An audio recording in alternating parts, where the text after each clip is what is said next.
मैं हमेशा से आलसी रहा हूँ। जैसे ही मैं घर पहुँचा, बारिश शुरू हो गई। जैसे ही मैंने उसे देखा, मैं मुस्कुरा दिया। जैसे ही उसने कॉल किया, वो उठा लिया। तो इन हिंदी एक्सप्रेशंस को, इन हिंदी सिचुएशंस को कैसे आप नेचुरली इंग्लिश में एक्सप्रेस कर सकते हो, ये जानने के लिए आपको वीडियो को लास्ट तक देखना है। और इस वीडियो में मैं आपको स्ट्रक्चर बताऊंगा सबसे नेचुरल, उसके पीछे का जो सिचुएशन है, जो कॉन्टेक्स्ट है, वो मैं आपको समझाऊंगा। उसके ऑल्टरनेटिव्स बताऊंगा, नहीं मल्टीपल स्ट्रक्चर्स, ताकि आप हेजिटेशन आपका रिमूव हो एंड आप इजीली एक्सप्रेस कर पाओ। एंड एग्जाम्पल सेंटेंसेस दूंगा ताकि आपको अच्छे से स्ट्रक्चर समझ में आ जाए। सो वीडियो को आपको लास्ट तक ज़रूर देखना है। और इस वीडियो को आप इस वीडियो के एंड में आपको बताऊंगा कि आप कैसे प्रैक्टिस कर सकते हो इन सारे स्ट्रक्चर्स की, राइट। मैं आपको व्हाट्सएप ग्रुप का एक्सेस दूंगा, तो वो व्हाट्सएप ग्रुप कहाँ अवेलेबल है वो मैं आपको बताऊंगा, तो वीडियो को लास्ट तक ज़रूर देखना, ठीक है। सो इन हिंदी सिचुएशंस को एक्सप्रेस करने के लिए हम सिंपल द मोमेंट स्ट्रक्चर का यूज़ करते हैं। द मोमेंट के बाद एक आपको सेंटेंस बोलना है, सब्जेक्ट और वर्ब का यूज़ करके, मतलब एक सेंटेंस होना चाहिए। उसके बाद फिर आपको एक सेंटेंस का यूज़ करना है, ठीक है। दो सेंटेंसेस, द मोमेंट के बाद एक सेंटेंस, उसके बाद एक सेंटेंस, ठीक है। तो आप अपनी आइडियाज़ को एक्सप्रेस कर सकते हो इस तरीके से। अब कॉन्टेक्स्ट को समझते हैं, यानी ये जो स्ट्रक्चर है ना, इसके पीछे का जो कॉन्सेप्ट है वो समझते हैं कि इसका एक्चुअल में इसका सिचुएशन क्या है। क्योंकि आप जब सिचुएशन को समझोगे तो आप यूज़ जब करोगे तो आपको फिर ट्रांसलेशन करने की ज़रूरत नहीं पड़ेगी, आप आइडिया को एक्सप्रेस कर पाओगे, ना कि translation, right. So what is the context? The context is really simple. This structure is used to show that one action happened immediately after other. मतलब एक एक्शन हुआ जस्ट एक एक्शन के बाद। इन हिंदी ये तब बोला जाता है जब आप बताना चाहते हैं कि जैसे ही कुछ हुआ तुरंत कुछ और हो गया, यानी जैसे ही ये हुआ कुछ और हो गया, right. Let's see some alternative, उसके बाद एग्जाम्पल सेंटेंसेस, फिर आपको अच्छे से क्लियर हो जाएगा। तो सबसे पहले एक हिंदी सेंटेंस देखते हैं, हिंदी सिचुएशन देखते हैं और उसको यूज़ करते हैं, जो हमारा नेचुरल स्ट्रक्चर है ना उसको यूज़ करते हैं एक सेंटेंस की हेल्प से। उसके बाद हम ऑल्टरनेटिव्स भी देखेंगे, राइट। सो जैसे जैसे ही मैं घर पहुंचा, यानी जैसे ही एक काम हुआ दूसरा काम शुरू हो गया। वो क्या था? बारिश शुरू हो गई। जैसे ही मैं घर पहुंचा बारिश शुरू हो गई। ये एक्चुअल में एक सिचुएशन है, इसको आपको ट्रांसलेट नहीं करना है, इसको आप फील करो, इसको आप पिक्चर में इमेजिन करो, है ना।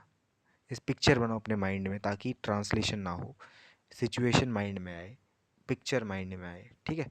तो कैसे बनाओगे? The moment I reached home it started raining. The moment I reached home it started raining, this is the one structure.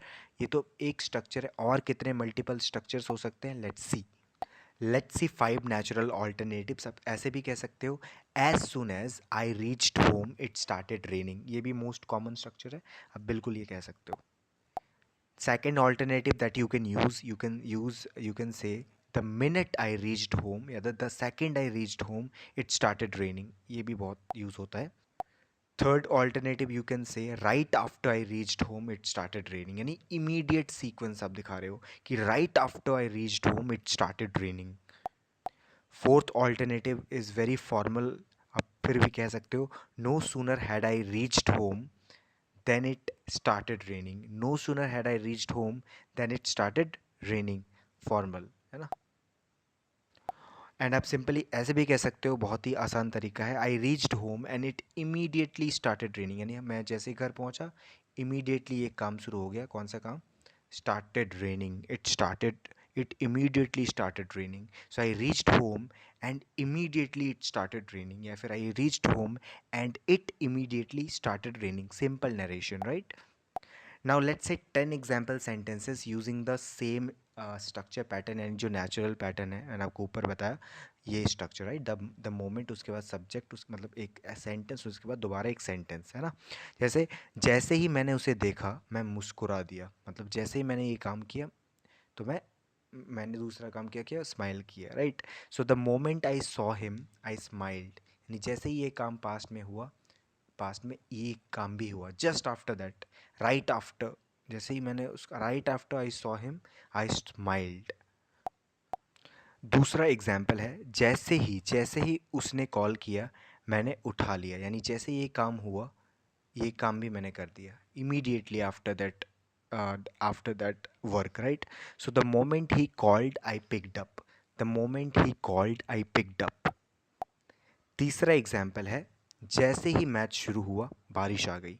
जैसे ही ये स्टार्ट हुआ ये आ गई, है ना। So the moment the match started it रेन्ड। चौथा एग्जाम्पल है, जैसे ही मैं बैठा उसने बात शुरू कर दी। The moment I sat down he started talking, यानी ये काम मैंने किया और वो शुरू, इस तरीके से, राइट। पांचवा एग्जाम्पल है, जैसे ही उसने मेरा नाम लिया मैं चौंक गया। यार मेरा नाम कैसे ले लिया, मैं चौंक गया। The moment he mentioned my name I got surprised. The moment he mentioned my name I got surprised. छठा एग्जाम्पल है, जैसे ही मैंने खाना शुरू किया लाइट चली गई। The moment I started eating the power went out. सातवां एग्जाम्पल है, जैसे ही उसने मुझे देखा वो हंसने लगा। The moment he saw me he started laughing. आठवां एग्जाम्पल है, जैसे ही मैं बाहर निकला फ़ोन आ गया। The moment I stepped outside या I stepped out I got a call. I got a call. नवा एग्जाम्पल है, जैसे ही मैं सोया अलार्म बज गया। जैसे ही मैं सोया अलार्म बज गया। The moment I fail asleep the alarm went of, या द अलार्म रैंग, है ना। The moment I fail asleep the alarm went of मतलब बज गया। गो ऑफ मतलब बजना, लाइक अलार्म जैसे बज रहा है, the alarm is going of, है ना। या फिर द अलार्म इज़ रिंगिंग, ऐसे भी कह सकते हैं, कोई दिक्कत नहीं है। 10वां और आखिरी एग्जाम्पल है, जैसे ही उसने जवाब दिया, उसने रिप्लाई किया, वो शांत हो गया। The moment she replied every one became quite, है ना, सब शांत हो गए। Every one became quite. Now here is a practice sentence for you guys. आपको इसको एक्सप्रेस करना है, मुझे कमेंट्स में बताना है। जैसे ही मैं पढ़ने बैठा मुझे नींद आने लगी। बहुत ही रिलेटेबल सेंटेंस है। So please let me know in the comments. And हमें क्या करना है, पिक्चर में सोचना है, सिचुएशन में सोचना है, ना कि ट्रांसलेट करना है। हमें कॉन्सेप्चुअली जाना है, कॉन्सेप्ट को समझना है, हर स्ट्रक्चर के पीछे की जो फीलिंग है ना उसको समझना है एंड एक्सप्रेस करना है। एंड अगर आपको प्रैक्टिस करनी है तो मैंने फ्री व्हाट्सएप ग्रुप बनाया है, आप ज्वाइन ज़रूर करो। Link is in the description.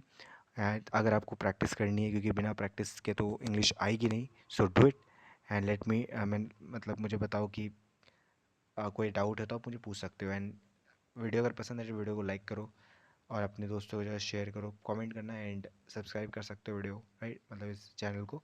Thank you so much for watching this video.